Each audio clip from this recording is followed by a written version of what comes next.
Hello and welcome, my friend. Matt Schifferly here in the RDP kitchen with a special episode here in my series on how to make health and fitness a heck of a lot easier so you can get much better results at a fraction of the effort and workload. Today we are addressing two topics. One is how to much more easily achieve and manage a healthy diet, and two, how to much more easily achieve and manage body fat levels. And the reason why we're including both of these is because these are very heavily correlated topics, but one of the best ways that we can make it easier to achieve both is to recognize that they are in fact completely separate goals. And a lot of times, the way we make it so much harder on ourselves for a fraction of the potential is we think, management of body fat is all about diet. Or I have a healthy diet as long as I'm just staying lean, and that's the purpose of a healthy diet. When in fact, these are very different from one another, and a lot of the common rhetoric in our fitness culture is so askew on both of these that if we try to combine the two, you're greatly limiting your potential in each of them while working twice as hard to achieve that limited potential. So starting off with the fundamental objectives that help you achieve these, when it comes to a healthy diet, the objective is to satisfy your fundamental appetites. And these appetites are hunger and metabolic support, so you have energy support for the activities you want to do. Nutritional support, of course, you got to get your basic nutrients, fat, protein, carbs, vitamins, mineral, and water. And yes, even hedonic support. This is the desires from food, the social implications that it has, even the emotional eating reasons why we eat. A healthy diet addresses these cravings as well. And the objective when it comes to body fat management, that is, management of calorie balance, caloric intake, and expenditure. And while, yes, diet is certainly a big part of that, it's by no means the entire picture, which is why many people drastically limit their ability to successfully manage or lose body fat by trying to focus too much on diet alone. But when we understand it's about calorie balance, we can then recognize the rightful place on how much influence diet has, which is substantial, but it is still very much limited. So once we understand the objective of these, we can also see how so much of the common approaches in our fitness culture regarding these two things are fluff and fat and filler that contribute a lot to your demand. In other words, they make you work really hard, but they're really limited in how much benefit they can bring you. The first of which is just straight up diets. A lot of times when people are looking at a healthy diet or for managing body fat, dietary approaches based on restriction and deprivation are kind of the order of the day. And this is understandable where it comes from because a lot of times people are unhealthy or having trouble managing their body fat level because of overeating and overconsumption, particularly of various high processed foods, hyper palatable foods, and things like that. So it's understandable where people will think, if you want to be healthy and you want to manage body fat, you don't eat as much or even at all of certain foods. And that approach can certainly work. The problem is that type of approach is also very detrimental in helping you achieve these two things past a certain degree of initial workload. Because when your diet is based on restriction of anything, just pick your thing. It could be low fat, low carb, paleo, vegan. Doesn't matter what the restriction is. It's all fundamentally the same approach. Now you're making it so much harder to eat enough to satisfy your hunger and metabolic support. Sometimes it can limit nutritional availability. Some nutritional support can be hampered. And of course, it's unsurprising that when you have a very limited diet, hedonic support is much more limited. And so you have cravings and you have issues around food where it's like, I really want whatever you're restricting, cheese, bread, ice cream, whatever. And then your hedonic appetites go largely unsatisfied, leading to anxiety over food. Sometimes it can morph into disordered eating habits like I used to struggle with for many years. So even if you're feeling like, I'm, quote, eating healthy, when your appetites are chronically unmet, how healthy could it really be? And the same goes for management of body fat levels as well. So yes, if you're over consuming food because of a lot of processed foods, you're eating a lot of fat or a lot of carbs and sugars and stuff like that, it can be understandable to think, Well, if you bring those things down and limit your consumption of them, then that's going to drop your caloric intake and help you manage your calorie balance, therefore your body fat level. But there's a lot of trouble that comes with that too, is yes, that can help to influence your caloric intake, therefore your calorie balance, but that influence is not usually as big as we'd like it to be. Furthermore, it also leaves you incredibly vulnerable to compensation because you're now following some sort of a dietary rule that's pretty easy to kind of skirt around, especially by big companies. Back in the day, I was all about low-fat dietary habits. I was all on the low-fat craze, and it worked great because, of course, I was limiting my food options to a large degree, and my caloric intake dropped, so I started to get even leaner than my 160-pound frame would allow. The problem, though, is, of course, companies figured, okay, we'll just make low-fat junk food. And I was that kind of guy. I was like, great, I can eat cookies and pizza and ice cream and everything all day long, all I want, and I'm never going to get fat, which is, of course, not true. So I was going literally through boxes of cookies on a daily basis because I had convinced myself that as long as it's low fat or fat free, that means it's healthy, which it wasn't, and that it means I'm not going to get fat or I can manage my body fat, which it really didn't, which is why we set ourselves up for so much more work with much less influence over the actual objective to achieve those goals. Another aspect of fluff that we need to cut the fat on with these things is, of course, that food is very much an emotional issue. And a lot of times we hear this, that it's a bad thing, like, I'm an emotional eater, that's a bad thing, and so on. But the fact of the matter is, everyone is. There's no such thing as non-emotional eating. Someone who has a healthy diet is just as much of an emotional eater as someone who has an unhealthy diet. Same with body fat management. We humans are fundamentally emotional creatures. We can't divorce emotion and social engagements and all the things that make us a human from these things. So that's why a healthy diet also satisfies our emotional needs for food and brings us a place of emotional peace and tranquility with food, contrary to what a lot of the dietary rhetoric and dogma out there will tell you, that you've got to fight your cravings and fight your emotional well-being. In fact, sometimes, I used to believe this too, that if you're emotionally miserable, that means your diet is actually healthy. Same thing with body fat management, especially when you get really low on the body fat levels, like you're a bodybuilder or figure competitor. It's going to really be a pretty miserable experience to get super, super lean. But that's the nature of sport. That's not actual healthy, regular ways that people manage body fat. So we got to keep that into context as well. But the point I'm trying to make is that a lot of times we have an unhealthy diet or we have trouble managing body fat levels because of our emotional alignment with food and what food means to us and how it fits in our life can be a little bit out of alignment, a little out of askew. When these things happen, they can hold us back perpetually, sometimes for years, and they need to be addressed. And we're not going to address it just by avoiding processed foods or trying to, eat good or eat healthy. These are things that we need more introspection with. And in some cases, even things like therapy can go a long way at helping to resolve emotional beliefs and issues that we have around food that can make it a lot harder to eat healthy and to manage body fat. So when it comes to achieving these objectives, it is a lot easier to do so with a multi-influential approach. And again, this is where diets really kind of make us go off the rails, because a lot of times we'll adopt a diet, let's say the low-fat diet kind of approach that I used to use, and we think as long as I'm eating low-fat, then my diet's healthy and I'm going to manage my body fat level. But the problem with that is that it's such a limited approach, because there's a lot more to calorie balance than fat intake. There's a lot more to a healthy diet than fat intake. So no matter how much I focused on eliminating fat out of my diet, the amount of influence or ability to achieve those objectives was severely limited, even though I was literally making the avoidance of fat a major part of all my time and energy spent. But when you have a multi-influential approach, it's a lot easier.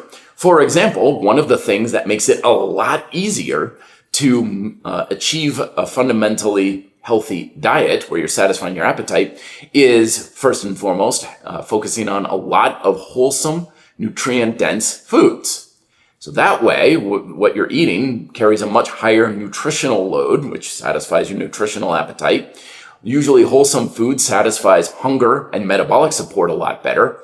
Plus, when you've got a variety of foods, you've got a variety of flavors, tastes, textures, and things that you can use to achieve and satisfy your holistic or your emotional needs as well. And that doesn't mean that you avoid the ice cream, that you avoid the cookies as well. That means that you still have them in your diet to some degree, enough to satisfy the emotional needs for those foods. You're just not going overboard. And it's much more important too, not only to have a wide variety of foods with a variety of tastes and textures and nutrition, but it's also about recognizing your emotional needs and what you actually truly need to satisfy your appetites. That's why satisfying your fundamental appetites comes down to understanding your appetites. Sometimes we have a craving for pizza. And if I'm like, I want pizza, I have a slice or two, I'm good. I wanted pizza, I got pizza, satisfied, happy, healthy, and I'm not overeating it. But sometimes I would be like, well, I'm really bored or lonely or stressed, I'll order a pizza. Well, in that case, you don't actually want pizza. You just don't want to be bored or lonely or stressed or whatever negative feelings you have. So that's why you can polish off an entire large pizza and still feel like you can't get enough. It's not because the pizza's processed foods or fat and all that sort of thing. It's because you're not understanding what you truly honestly want. So you're not really satisfying your needs. When it comes to management of body fat, yes, diet's a very big, important part of that. And you want to have a very multi-influential part of your diet when it comes to that. You don't want to be penned into thinking, oh, I'll have management or control over my body fat level as long as I eat organic, as long as I'm eating low fat or low carb. No, you want to still have a very multi-influential, holistic approach to your diet where if you get more nutrient-dense foods that are satisfying your hunger as much as possible and metabolic support to support physical activity, that goes a long way at making it a lot easier to manage your body fat because it manages your calorie balance a lot more. And even, yes, the research has shown that if you are eating in a way to manage your hedonic appetites, and that's why a lot of times people will find that they can manage their body fat levels a lot easier if they're not super strict about their diet. So like every once in a while, I'll still have a cheeseburger or still treat myself to a cookie at the bakery or whatever. They actually find it's a lot easier to manage this sort of thing because they're not over craving, something and they can polish off an entire pint of Ben & Jerry's ice cream. They have a few spoonfuls of it and they think, oh, it was really good. Now I'm good. And they don't have those chronic cravings. So they're not overeating, which makes it a lot easier to manage that. In addition, you also want to think of not only calories in, but calories out as well.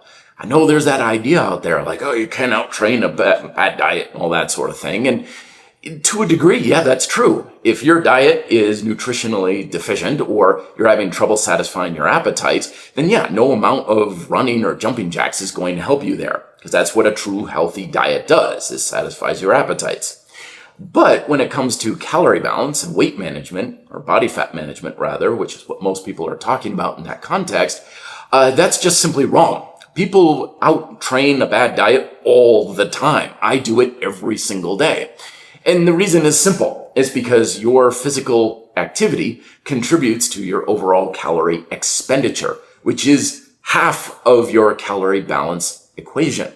So physical activity does play a role. And when people are looking to lose body fat, or at least manage it, your physical activity is more important and influential than a lot of the experts out there will often have you believe. And they're like, well, you worked out for an hour and you only burned 500 calories and you could put that back by just smelling a homemade pie on the windowsill or something. It's like, yeah, you can put back calories pretty quick, but 500 calories burned is still putting a dent in your caloric balance if you're managing or trying to especially lose body fat. So it's not trivial. Plus, it's good to be physically active for other reasons as well. So when you're looking to manage body fat and your calorie balance, look in addition to diet. Diet's very important, but don't think of just going low carb or avoiding certain foods.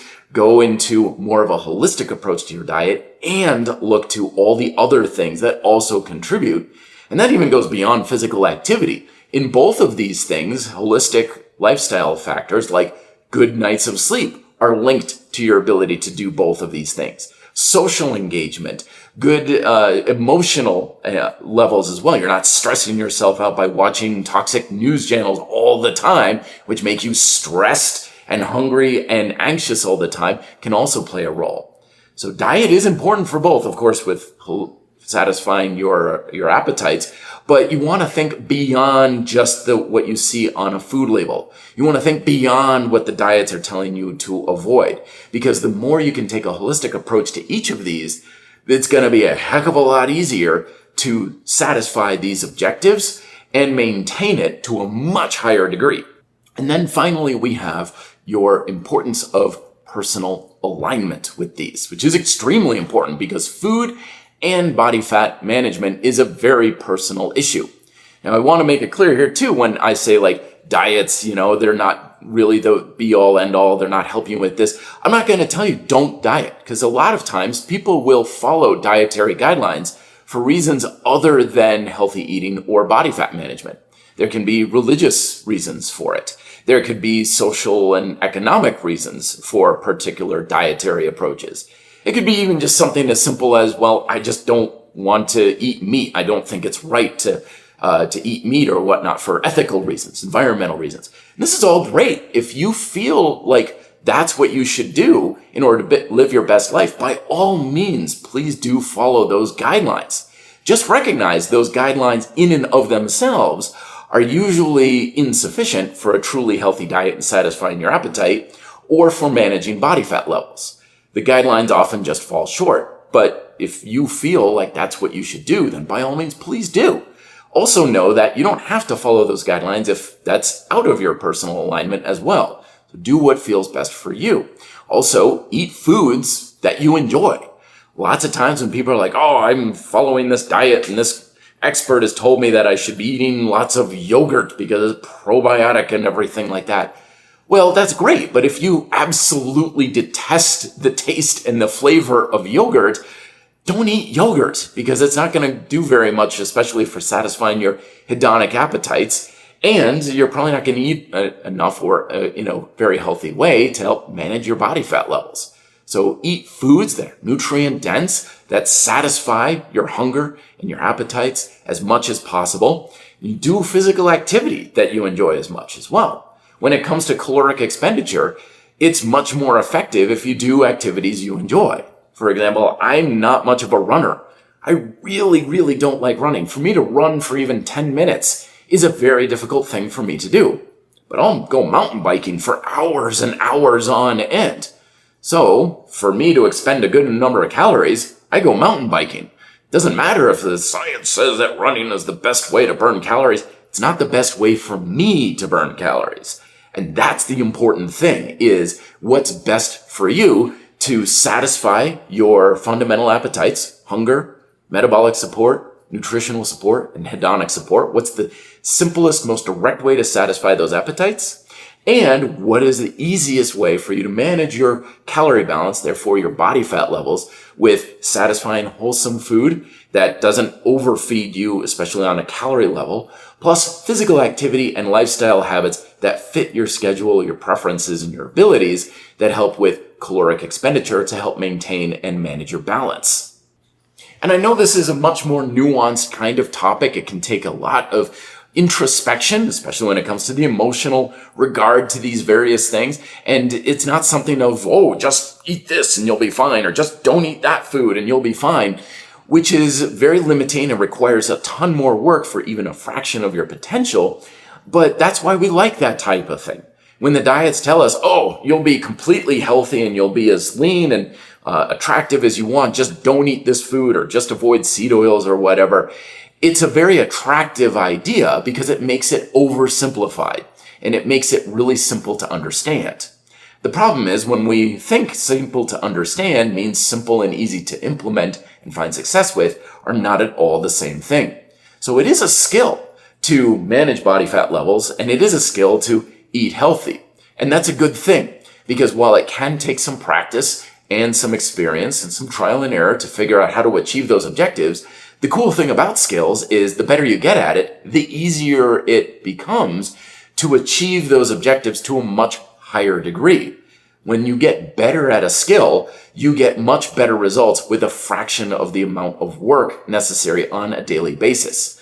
And that's really where this comes into play, is because these two things are not something you can just kind of step away from and ever be fine with. Oh, I never need to worry about eating again. Oh, calorie balance never applies to me. I don't ever need to worry about managing body fat again. Because these things are always ongoing. Every single thing we do, every single day for your entire life requires some degree of attention. So when you get better at the skills of healthy eating and you become better at managing your calorie balance with just physical activity and a wholesome diet, then it becomes a lot easier. So that way you're not struggling with it for years on end. It gets easier and easier to the point where it kind of almost feels effortless between the two. And from a practical standpoint, when people are like, well, is there a place that I can just start? I always recommend my 3P strategy when it comes to a healthy diet. Usually this 3 Ps alone will take care of a lot of what you need to consider from a foundation for a healthy diet, where every single meal, that's the first point, is you're eating meals. You're not just snacking on snack chips and everything all day, but you have your meals, 2 to 3 meals a day. And every single meal you eat, you have a very good protein source. You have a good plant source, and your portions are dialed in so that you're satisfying your hunger and your need for the food, helping metabolic support, but you're not overeating to the point where you're stuffed and always overfull. Start there. Start with the 3P strategy at every single meal, because that alone will take care of a big lion's share of what you need for managing calorie balance and for being able to satisfy your appetites. I'm going to be doing another whole video series purely on management of body fat levels, but right now that's enough to get you started with achieving far more from your basic diet and exercise habits for managing body fat levels and satisfying your fundamental appetites without having to resort to the limited and overworked versions of many dietary approaches. In the next episode, I'm going to be talking about how to make it so much easier to build muscle and strength with whatever training methods that you prefer. Best of luck in your workouts this week. Till then, be fit and live free.